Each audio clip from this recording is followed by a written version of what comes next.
आप देख रहे हैं Roshan Pakistan news. Pakistan federal union of journalist की हिदायत पर हैदराबाद यूनियन ऑफ जर्नलिस्ट का डिविजनल सतह पर दूसरे मरहले में मुख्तलिफ प्रेस क्लब्स की तरह धाबेजी प्रेस क्लब पर सदर मकसूद अहमद जोकियों की क़यादत में एहतजाजी मुजाहरा किया गया, जहां सहाफ़ियों ने अपने मुतालबात में कहा है कि मीडिया पर ताहाल जारी सेंसरशिप ख़त्म की जाए, मीडिया इदारों के जायज़ मुतालबात तस्लीम किए जाएँ, मीडिया इदारों में सहाफ़ियों की जबरी बरतरफी ख़त्म करते हुए इन्हें बहाल किया जाए ताकि सहाफ़ियों का मुआशरे में इनकी माइशियत मजबूत हो सके। मजीद के पूरे मुल्क के सहाफ़ी अपने हुकूक की खातिर मुत्तहिद हैं। एहतजाजी मुजाहरे में सैफ अल मलूक शाह, अमीन फारूकी, शाहिद हुसैन समू, रोशन भूपानी, मुख्तियार लाशारी, अली मुस्तफ़ा पंवर व दीगर मौजूद थे।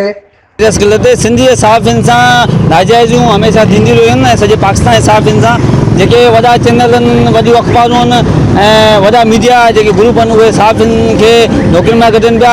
असां उन जी मज़म्मत कयूं था ऐं सिंध में जेके सहाफ़ी दूर दराज इलाइक़नि में जेके पंहिंजो वञी रिपोर्टिंग कंदा, उन्हनि खे तकलीफ़ थिए थी, उन्हनि ते ज़ुल्म कंदा, उन्हनि खे मारियो वञे थो ऐं उनखे हिसायो वञे थो। असां उन जी पुरज़ोर मज़म्मत कयूं था ऐं असां मुतालबो था कयूं सिंध हुकूमत खां ऐं पाकिस्तान हुकूमत खां त सहाफ़ियुनि जे उन ते अमल कयो वञे ऐं सहाफ़ियुनि खे तहफ़्फ़ुज़ ॾिनो वञे।